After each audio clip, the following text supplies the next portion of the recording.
4 ते 5 दिवसांपासून राज्यात अनेक ठिकाणी उन्हाळी पावसाने हजेरी लावली आहे।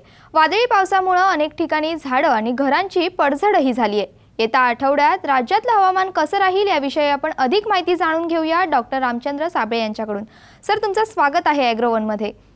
या आठवड्यात राज्यातलं हवामान कसं राहील आणि मान्सूनच्या वाटचालीला सध्याच्या हवामानाशी काय संबंध आहे, थोडी सविस्तर माहिती सांगा। सध्या महाराष्ट्राच्या अरबी समुद्र आणि बंगालच्या उपसागराच्या दोन्ही उपसागरांमधनं 1008 हेक्टोपास्कल इतका हवेचा दाब, तर हिंदी महासागराच्या विषुववृत्तीय भागाच्या दक्षिणेला 10 अक्षांशावरती आणि 60 ते 70 रेखांशावरती मोठ्या प्रमाणात हवेचा दाब वाढलेला आहे।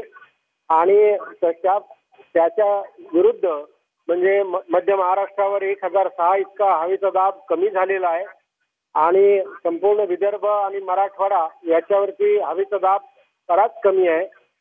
मध्य महाराष्ट्रावर हवेचा दाब फार कमी आहे, त्यामुळे कमी हवेच्या दाबाचं क्षेत्र महाराष्ट्रावरती तरी तयार झालेलं आहे।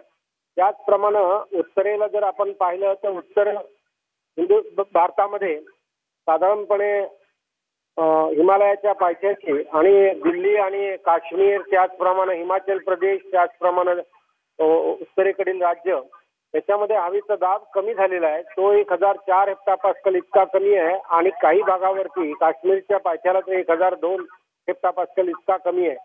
त्यामुळं उत्तराखंड, त्याचप्रमाणे अरुणाचल प्रदेश, त्याचप्रमाणे या संपूर्ण उत्तरेकडील राज्यांमध्ये हवेचा दाबाचं क्षेत्र कमी होऊन वारे हे आता नैऋत्येकडनं वेगाने व्हायला सुरुवात झालेली आहे। मान्सूनच्या उगमस्थानी मोठ्या प्रमाणात हवेचा दाब वाढतोय आणि यावेळेचा मान्सून हा वेगानं तर येईलच, पण त्याबरोबरच महाराष्ट्रातही वेळेपूर्वी 5 दिवस आधी येण्याची शक्यता आहे आणि उत्तर भारतातही मान्सून वेळेपूर्वी पोहोचेल असं साधारणपणे सध्याचं चित्र तरी दाखवतंय। आणि हे वृत्त आपण जवळजवळ 3 आठवड्या आधी बोलतोय, कारण ही स्थिती मी गेली 10-15 दिवस पाहतोय की त्याच्यामध्ये हवेच्या दाबात बदल योग्य रीतीने होत आहेत। पूर्व मोसमी पाऊस जो होतोय तो हवेचे दाब कमी झाल्यामुळे होतोय आणि या प्रकारचा पाऊस यापुढेही होत राहणार आहे। हा पाऊस पूर्व मशागतीला खूप उपयुक्त ठरणारा पाऊस आहे। त्यामुळं मशागतीच्या दृष्टीनं जी कामं शेतकऱ्यांच्या दृष्टीनं करायची आहेत, उदाहरणार्थ नांगरटीचं काम असेल, कुळवाचं काम असेल, अगर काशा वेचण्याचं काम असेल, रानं स्वच्छ करण्याचं काम असेल, पूर्वीच्या पिकांची धसकडं वेचण्याचं काम असेल, या कामांना आता शेतकरी वर्गाने गती द्यायला पाहिजे आणि रानं पेरणीच्या दृष्टीनं तयार करायला पाहिजेत असं मला वाटतं। भात रोपवाटिकांच्या बाबतीत कोकणातल्या शेतकऱ्यांनी भात रोपवाटिकांची तयारी करायला पाहिजे। या पद्धतीनं आता या आठवड्यात ही कामं, शेतीमधली कामं करणं गरजेचं आहे। यावेळेचा मान्सून वेगळा आहे। गेल्या 2 वर्ष आपल्याला मान्सूनची वाट बघावी लागत होती। यावर्षी मान्सून वाट बघायला लावणार नाही, किंबहुना त्याची जी माहिती आता आपल्याला पुढे उपलब्ध होईल, तो मान्सून वेगाने पुढे सरकतोय अशा प्रकारची माहिती उपलब्ध होईल असा माझा अंदाज आहे।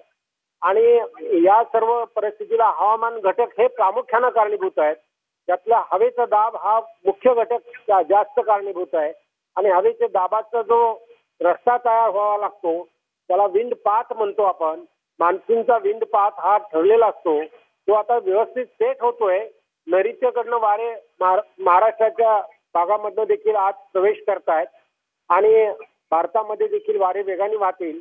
यापूर्वी आपण जे सांगितलं की घरांची पडझड, इतर गोष्टी, या सगळ्या गोष्टी या मान्सूनच्या आगमनाच्या वेळेला देखील होणं शक्य आहे। वेगाने वारे वाहतील, वादळी वारे असतील आणि मधल्या काळातही वादळी वारे राहतील। या सर्व परिस्थितीमध्ये शेतकऱ्यांनी देखील अशा प्रकारची काळजी घेणं गरजेचं आहे की ज्यापासून आपलं पिकांचं संरक्षण कशा प्रकारे करावं। माल तयार झाला असेल शेतातला तर तो बाजारपेठेला पाठवणं। उदाहरणार्थ कलिंगड आणि इतर टरबूज ही पिकं जर तयार झाली असतील तर ती शेतकऱ्यांनी आपला माल बाजारात पाठवावा, जेणेकरून आपलं नुकसान टाळता येईल। अशा प्रकारे या पुढची काळजी घेणं गरजेचं आहे असं मला वाटतं। धन्यवाद सर, तुम्ही दिलेल्या माहितीबद्दल।